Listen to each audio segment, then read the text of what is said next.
अस्सलामुअलैकुम। साक्षी खबर में आपका इस्तकबाल है। आज 14 रमज़ानुल मुबारक है। सुर्खियों से पहले सुनते हैं हदीस शरीफ।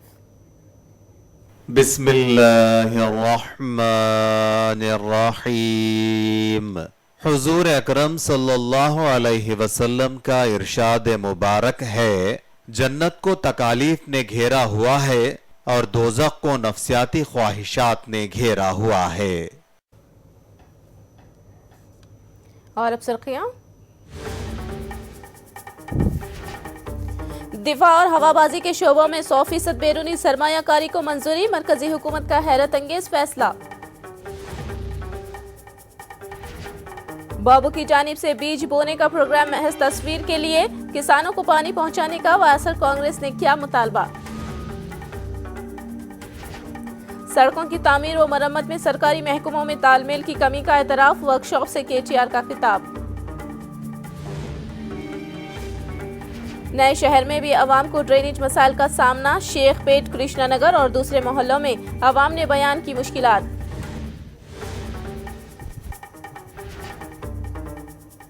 और अब तफसील। मरकजी हुकूमत ने महकमे दिफा और हवाबाजी में 100% और फार्मा में 74% बैरूनी सरमायाकारी को मंजूरी दे दी है। इस ज़िमन में बाकायदा अहकाम जारी किए गए हैं। अब तक इन तीनों शोबों में बैरूनी सरमायाकारी की हद 49% थी, जिसको बढ़ाकर अब 100% कर दिया गया है। वज़ीर आज़म नरेंद्र मोदी की क़यादत में मुनाकिदा आला सतही इजलास में किए गए अहम फैसले किए गए हैं। इसके अलावा हिंदुस्तान में तैयार किए जाने वाली ग़िज़ाई अशिया की तैयारी में भी बैरूनी सरमायाकारी की राह हमवार की गई है। वज़ीर आज़म मोदी ने ट्वीट के जरिए कहा है कि FDI की शरह में इजाफे से मुल्क में रोज़गार के मौक़े पैदा होंगे।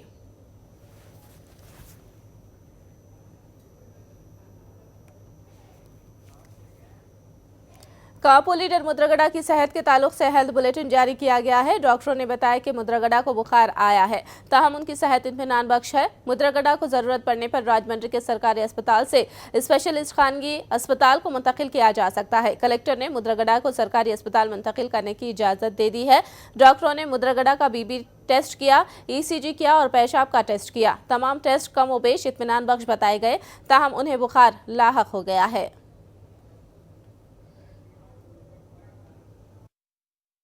ఫీవర్ వచ్చిందండి, సెలైన్స్ వల్ల వాటి వల్ల కొంత డయాబెటిక్ కదండి, వారికి DNS పెట్టాము.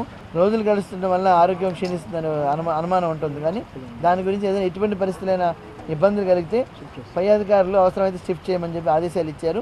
అది ఏమైనా ఇన్ కేస్ సీరియస్గా ఉంటే మాత్రం తప్పనిసరిగా అందుబాటులో ఉన్నటువంటి హయ్యర్ సెంటర్స్, కార్డియాలజీ బ్యాకప్ ఉన్న హాస్పిటల్ ఏదైనా అవ్వచ్చు, వారి యొక్క ఆదేశాల మేరకు మేము షిఫ్ట్ చేయడానికి ప్రభుత్వం అంటే కలెక్టర్ గారు మాకు ఆదేశాలు ఇచ్చారు. ఇన్ కేసు ఏదైనా ప్రాబ్లం ఉంటే మాత్రం షిఫ్ట్ చేయమని. ఇప్పుడు ఈ క్షణం వారి యొక్క పరిస్థితి మాత్రం అన్ని రకాలుగా నిలకడగా ఉంది. అంటే BP కానీ, పల్స్ కానీ, ఆక్సిజన్ సాచురేషన్ కానీ, వారి యొక్క ECG కానీ, 2D ఈకో టెస్ట్ కానీ, యూరిన్లో టెస్ట్ కానీ, యూరిన్ ఎప్పటికప్పుడు ప్రతి 4-3 గంటలకు వెళ్తున్నారు. కీటోన్ బాడీస్ కూడా కొద్దిగా హెచ్చుతగ్గులు అవుతున్నాయి. ఒకసారి +2 ఉంటుంది, ఒకసారి +3 ఉంటుంది. ఇవాళ పొద్దున మాత్రం +3 వచ్చింది, అంటే 3 ప్లస్ వచ్చింది కీటోన్ బాడీస్. मुद्रगड़ा की सेहत से खिलवाड़ की इजाज़त हुकूमत को नहीं दी जाएगी। कापू लीडर की सेहत के ताल्लुक से तेलुगु देशम हुकूमत का रवैया अफसोसनाक है। ये रद्द-ए-अमल वायएसआर कांग्रेस पार्टी के सीनियर लीडर अंबाटी रामबाबू ने दिया है। उन्होंने मुद्रगड़ा से किए गए वादों को पूरा न करने पर तेलुगु देशम हुकूमत को शदीद तनकीद का निशाना बनाया। ముద్రగడ పద్మనాభం గారితో మాట్లాడి అంగీకరింపచేశారో వాటిని ఇంప్లిమెంట్ చేయడానికి ఎందుకు మీరు అడ్డుపడుతున్నారు అంటే ప్రభుత్వం అడ్డుపడుతుంది. నాకు తెలిసి యనమల రామకృష్ణుడు గారు దీన్ని జరక్కోకుండా అడ్డుకోవాలనేటువంటి ప్రయత్నంతో ఆయన ఉండి, ఈయన ప్రాణాలు పోయినా పర్వాలేదు అనేటువంటి భావనతో చంద్రబాబు నాయుడు గారు ప్రభుత్వం ఇవాళ వ్యవహరించడం చాలా బాధాకరమైనటువంటి అంశం. దయచేసి ముద్రగడ పద్మనాభం గారి ప్రాణాలతో చెలగాటం ఆడవద్దని మనవి చేస్తున్నా. చిరంజీవి గారు, దాసనారాయణరావు గారు, నేను, బొత్స సత్యనారాయణ గారు, ఇలాంటి కాపు పెద్దలందరూ కలిసి సమావేశమయ్యాం. ఎందుకు సమావేశమయ్యామంటే అది కులతత్వం కాదు, మనవి చేస్తున్నా. కొన్ని పత్రికలు రాశాయి వీళ్ళందరూ ఉప్పు నిప్పుగా ఉన్నవాళ్ళు కలిశారు, కులత కోసం కలిశారు. కులతత్వం కోసం కలిసింది కాదు, ఒక కులాన్ని అణిచివేయడానికి ప్రయత్నం చేస్తే ప్రతిఘటించడానికి కలిశామని మనవి చేస్తున్నా. सदावर्ती 17 मराजियात मामलेत में 5,000 करोड़ रुपए का स्कैम किया गया है। कांग्रेस के सीनियर लीडर सी रामचंद्रया ने ये इल्जाम लगाया। उन्होंने वाज़ेह किया कि इस स्कैम का सबसे ज्यादा फायदा उठाने वाले मरकजी वजीर सुजना चौधरी हैं। अराजी की फरोख्त मामले में तेलुगुदेशम एमएलए श्रीधर का हाथ होने का उन्होंने इल्जाम लगाया। फौरी इन अराजियात की फरोख्त पर रोक लगाने का उन्होंने हुकूमत से मुतालबा किया। నేను వాళ్ళ ఆర్థిక శక్తిని గురించి క్వశ్చన్ చేయటంలే, లేకుంటే ఇదంతా ఏం చెప్పటంలే, వాళ్ళంతా బినామీస్ క్లియర్గా అర్థమైపోతుంది. ఇది మాకు అక్కడ చెప్పింది, మాకు ఇన్ఫర్మేషన్ వచ్చి Sujana Chowdary is the beneficiary for this, Satyanarayana Reddy is the benami, మన రామానుజయ ఈజ్ ద బినామీ. चंद्रबाबू नायडू ने खरीफ सीजन की शुरुआत के आगाज पर रिवायती अंदाज में खेतों में बीज बोए और हल चलाया। याद रहे कि मानसून की आमद के पेश नज़र किसान हर साल इस मौके पर बीज बोकर खेती का आगाज करते हैं ताकि बारिश होने के साथ उनकी फसल बेहतर हो। आज वजीर आला चंद्रबाबू नायडू ने किसानों के साथ मिलकर खेतों में काम करके आने वाली खुशहाली का पैगाम देने की कोशिश की।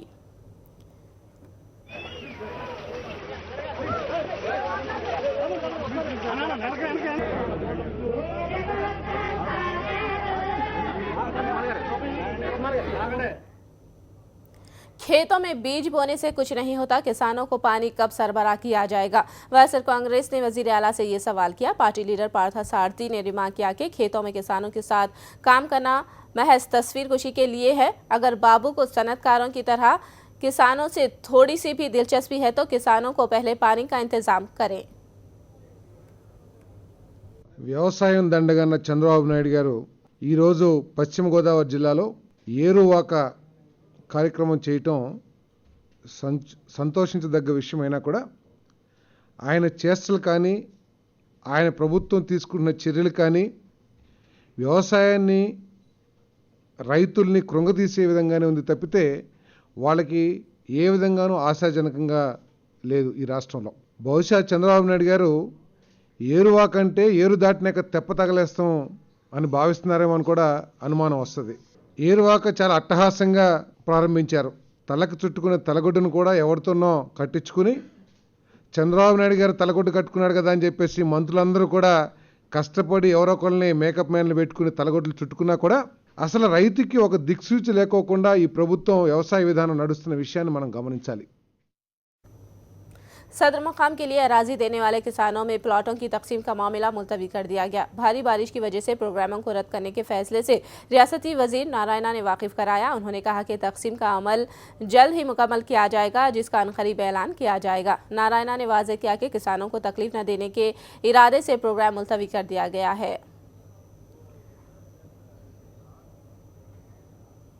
हैदराबाद में ट्रैफिक मसाइल पर केटीआर ने तशवीश का इजहार किया है। उन्होंने कहा कि हैदराबादी अवाम को अक्लतरीन सहूलियात फराहम करने की जिम्मेदारी सब पर आयद होती है। केटीआर ने वाज़ेह किया कि बुनियादी सहूलतों के बगैर हैदराबाद आलमी सतह का शहर नहीं बन सकता। केटीआर ने तशवीश जाहिर की कि सड़कों की तामीर और मरम्मत के लिए किए जा रहे करोड़ों रुपए ज़ाये हो रहे हैं। उन्होंने कहा कि महकमे जात के दरमियान तालमेल न होने से मसाइल पैदा हो रहे हैं। गैर मियारी सड़कों पर उन्होंने अदम इत्मीनान का इजहार किया। केटीआर ने GHMC मसाइल से मुतालिक मुख्तलिफ महकमे जात के साथ वर्कशॉप मुनाकिद किया, जिसमें उन्होंने वाज़ेह अंदाज में कहा कि मौजूदा तरीक़ेकार में तब्दीली लाने की ज़रूरत है। నేను ఇక్కడికి 9 గంటలకు రావాలి. నేను ఇంటి నుంచి బయలుదేరి ఇక్కడికి వచ్చేసరికి ట్రాఫిక్లోనే ఒక 20 నిమిషాలు ఆగిపోయిన పరిస్థితి. ఒక చిన్న చినుకుకే హైదరాబాద్ మహానగరంలోని రోడ్లు ఎక్కడికక్కడ మరి ఈరోజు మళ్ళీ ట్రాఫిక్ కిలోమీటర్ల మేర మరి స్తంభించిపోయే పరిస్థితి. ఒకరు రోడ్ వేస్తారు, ఇంకొకరు కేవలం వారం 10 రోజుల్లోనే తవ్వేస్తారు.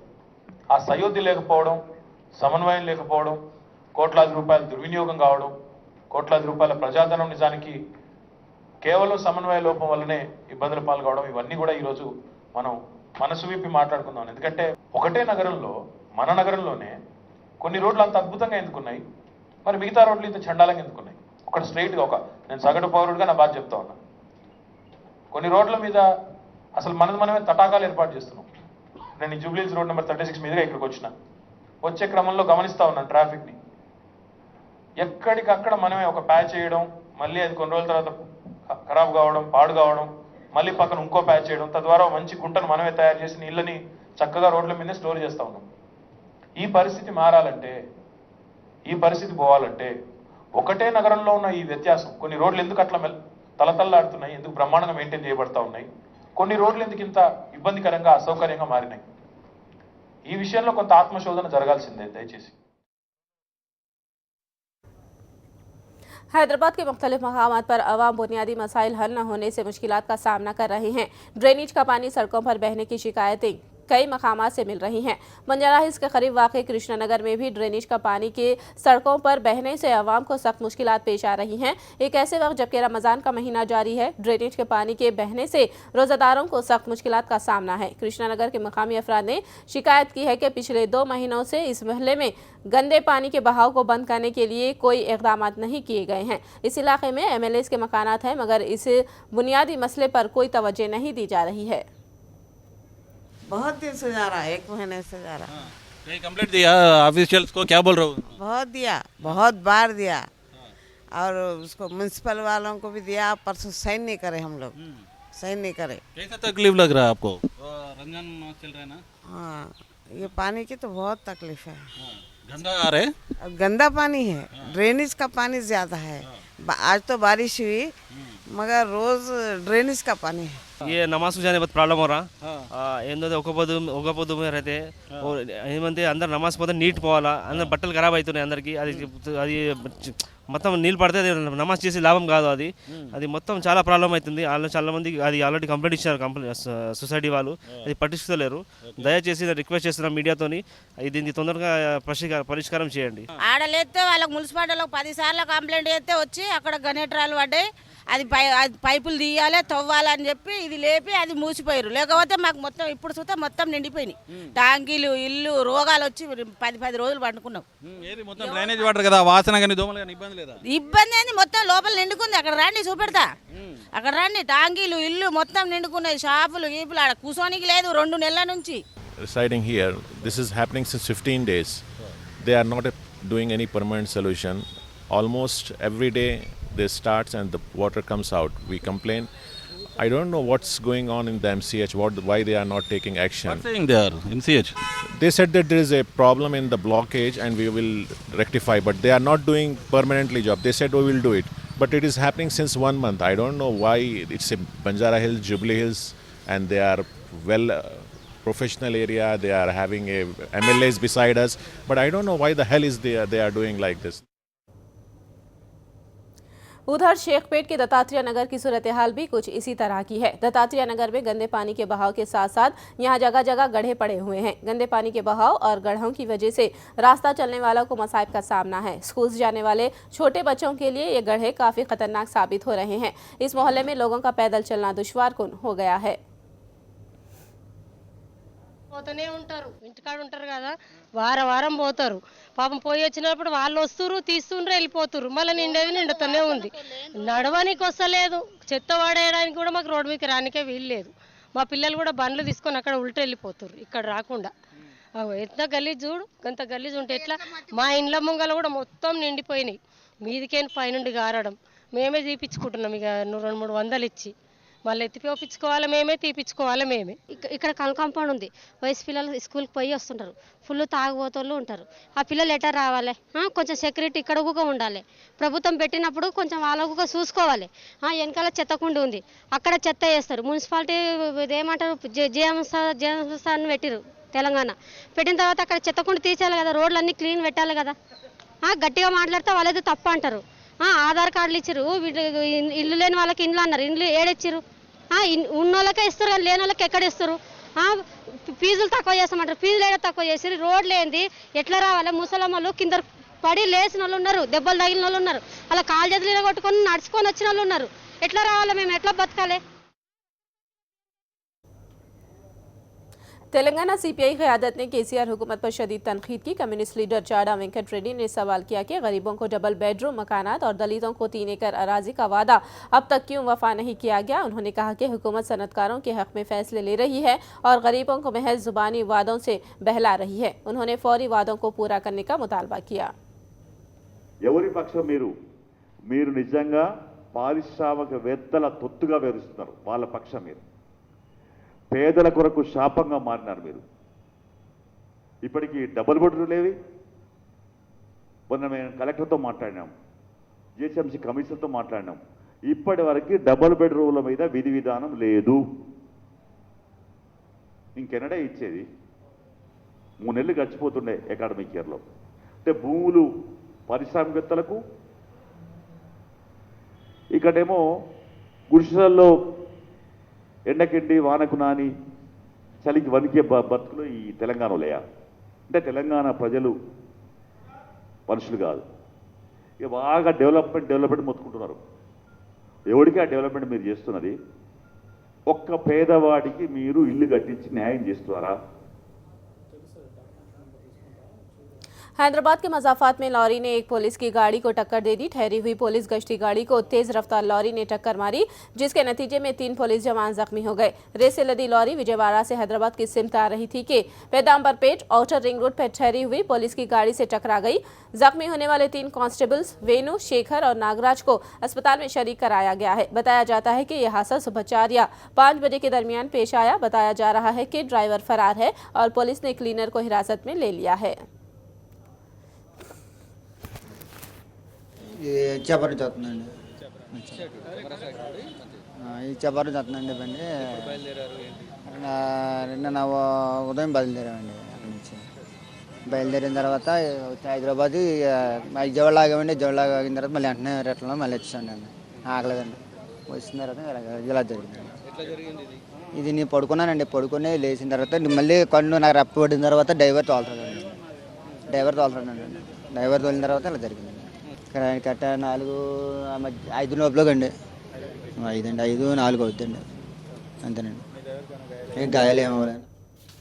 तालीमी साल के आगाज के साथ ही आरटीओ अहदेदारों ने बसों की तनख्ही मुहिम शदीद कर दी है। हयातनगर मंडल के पैदाम्बरपेट ORR के करीब आरटीए ने स्कूल बसों की तनख्ही की खवायद की खिलाफ वर्जी करने वाली 8 बसों के खिलाफ मुकदमा दर्ज किया है। इसके अलावा फिटनेस न रखने वाली बसों के खिलाफ केस दर्ज किए गए हैं।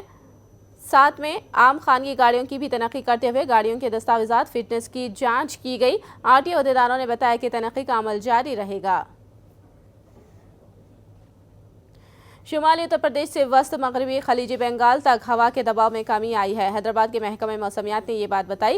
मगरबी मध्य प्रदेश, वद्रभ, तेलंगाना और साहिली आंध्रा पर से हवा के दबाव में कमी वाक़ई हुई है। दूसरी जानिब हवा का दबाव वद्रभ से दीगर इलाकों तक बदस्तूर जारी है, जिसके असर से तेलंगाना में 1-2 मुकामात पर बारिश होने का इम्कान जाहिर किया गया है। महकमे मौसमियात ने वाज़ेह किया कि साहिली आंध्रा और रायलसीमा के इलाकों में इतवार को ही मानसून फैल चुका है, जिसके सबब दोनों रियासतों में आने वाले 48 घंटों में बारिश होने का इम्कान जाहिर किया गया है।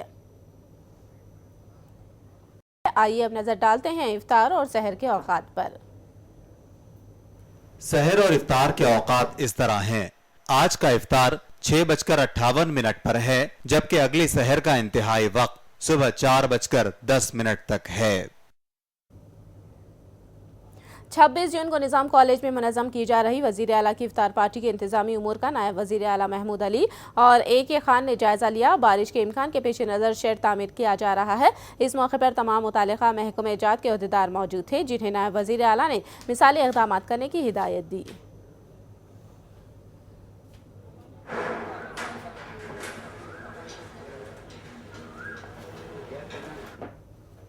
नायब वज़ीर आला महमूद अली ने अचानक कल रात पुराने शहर का दौरा किया। उन्होंने पुराने शहर के इलाके पत्थरगट्टी, चार मीनार, शाली बंडा में बाजारों का दौरा किया और दुकानदारों समेत फुटपाथ पर कारोबार करने वाले चिल्लर फरोशों से भी फर्दन मुलाकात की और उनसे दरपेश मुश्किलात का जायजा लिया। महमूद अली ने छोटे ताजिरों की चंद मुश्किलात को DCP से बात करते हुए हल करवाने का यकीन दिलाया। इसके अलावा रमज़ान के आखिरी दिनों में 24 घंटे बाजार खुले रखने की इजाज़त दिलवाने का तयक़ुन दिया। मीनार, शाली बंडे का दौरा किया गया। बहुत से दुकानों के साथ साथ फुटपाथ के कारोबार वालों से भी पर्सनल मुलाकात किया हूँ, क्योंकि तेलंगाना हुकूमत का यही मकसद है कि छोटे कारोबार करने वाले और दुकानों वालों का कारोबार अच्छे से अच्छा चले। ख़ास तौर से रमज़ान शरीफ में बाज़ इससे पहले काफ़ी मसाइल पैदा होते थे। तेलंगाना बनने के बाद हम बराबर वाच कर रहे हैं। यहाँ पर पुराने शहर में भी, जो हम हैदराबाद में बहुत बड़ी मार्केट, ओल्ड सिटी की मार्केट है, वहाँ पर लोगों को किसी किस्म की तकलीफ़ है क्या, वो पूछने के लिए मैं और हमारे MLC साहब फारूक साहब, और हमारे कई टीआरएस के बहुत से कायदीन ने पूरे मिलकर दौरा किए और बहुत तकरीबन 200 लोगों से तो कम बात की है। किसी ने भी कोई बात नहीं की कि हमको हर किस्म से पुलिस का कॉपरेशन है, इलेक्ट्रिसिटी डिपार्टमेंट 24 आवर्स करंट दे रही है, लैंड ऑर्डर को बहुत अच्छा कंट्रोल किया जा रहा है, ट्रैफिक का भी बहुत तारीफ की है। अगर ज़रूरी फुटपाथ पर जो कारोबार करते हैं ठेला बंडी वालों को अगर थोड़ी तकलीफ है तो हम ज़रूर DCPC साहब से बात करते हुए अच्छे से अच्छे इंतजाम कराएंगे।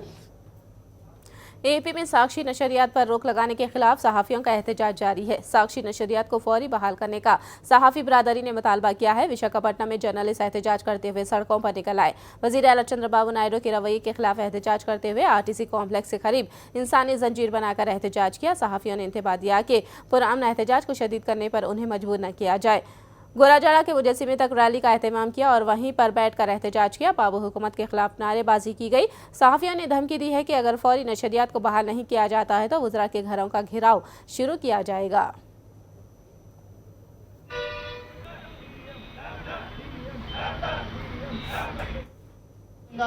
విశాఖపట్నంలో కలిపి మనం ధర్నాలు రాస్తారోకలు కూడా నిర్వహిస్తున్నప్పుడు అయినప్పటికీ కూడా ప్రభుత్వం నుంచి ఎటువంటి ప్రకటన వెలువడలేదు. ఇది చాలా దారుణం. ఎందుకంటే ఈ రోజు ఒక మీడియాను మూసివేస్తే రేపు పొద్దున్న ప్రజాస్వామ్యంలో ఒక గ్రామంలోని మీడియాని నిషేధించి అక్కడ ఏదైనా చేసుకోవచ్చనే భావన ప్రజల్లోకి వెళ్తుంది. కాబట్టి ఎప్పటికైనా సరే ప్రభుత్వం ముద్రగడ గారు ఆయనకి ఆల్రెడీ ఫ్లూయిడ్స్ ఎక్కించారు. అదేవిధంగా వారి కొడుకు కోడలను కూడా ఆరోగ్య పరిస్థితి మెరుగుపడిందని ఆసుపత్రికి తరలించారు. ఇప్పుడు అక్కడ కూడా రాజమహేంద్రవరంలో కూడా ఎటువంటి ఆందోళనలు జరగలేదు. రాష్ట్రం అంతా కూడా ప్రశాంత వాతావరణంలో ఉంది. కాబట్టి ప్రభుత్వం ఏదైతే ఆందోళన రేకెత్తిస్తుందనే ఉద్దేశంతో ఛానల్ మూసివేశారో మరి దానికి ఇప్పుడు విరమణ లభించింది. కాబట్టి తక్షణమే జరిగిందైతే జరిగిపోయింది. తక్షణమే జర్నలిస్టుల ఆందోళన దృష్టిలో ఉంచుకొని సాక్షి ఛానల్ ప్రసారాలను వెంటనే పునరుద్ధరించాలని మేము విశాఖపట్నంలో ఉన్న జర్నలిస్ట్ సంఘాలన్నీ కూడా డిమాండ్ చేస్తున్నాం. మనకు అత్యుత్తరం మనం ఏదైతే నమ్ముతామో మనందరికీ దేవాలయం లాంటి కోర్టు రేపు తీర్పు వెలువడించనుంది.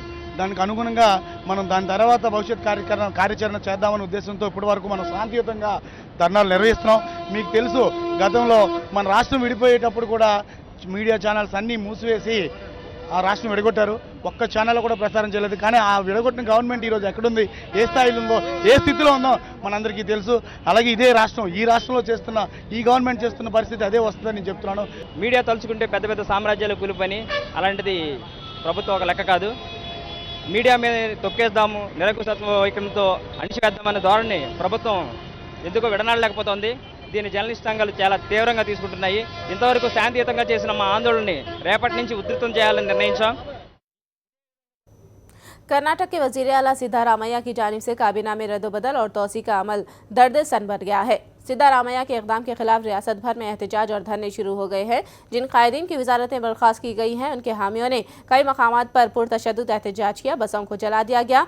मांड्या, विजयनगर, बेंगलुरु, कलबुर्गी व दीगर इलाकों में एहतजाज किए गए। याद रहे कि सिद्धारामैया ने 14 पुराने वजीरों को हटाकर 13 नए चेहरों को मौका दिया है और इनमें 9 को काबीनी रैंक भी दिया गया है।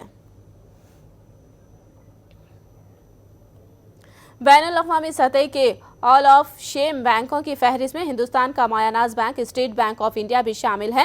खास बात तो ये है कि इस फहरिस्त में हिंदुस्तान से शामिल होने वाला ये वाहिद बैंक है। क्लस्टर बम तैयार करने वाली कंपनी को खर्च फराहम करने की पादाश में शेम की फहरिस्त में SBI का नाम शामिल हुआ है। आलमी सतह पर क्लस्टर बम तैयार करने वाली कंपनी को $1 बिलियन खर्च देने वाले 158 बैंकों और मुआशी इदारों के नाम की फहरिस्त PAX नामी रिच गुरु ने जारी की है। इस फहरिस्त में JP Morgan, Barclays, Bank of America, Credit Suisse जैसे इदारे शामिल हैं। इन इदारों ने क्लस्टर बैंक बम तैयार करने वाली 7 कंपनियों को 2012 और 2016 के दरमियान $28 बिलियन का खर्च फराहम किया है। आलमी सतह पर इन कंपनियों में पाबंदी आयद होने के बावजूद भी इन कंपनियों को खर्च फराहमी का जिक्र PAX की 275 सहाफती रिपोर्ट में किया गया है। साक्षी खबर में फिलहाल इतना ही। साक्षी टीवी पर खबरों का सिलसिला जारी रहेगा।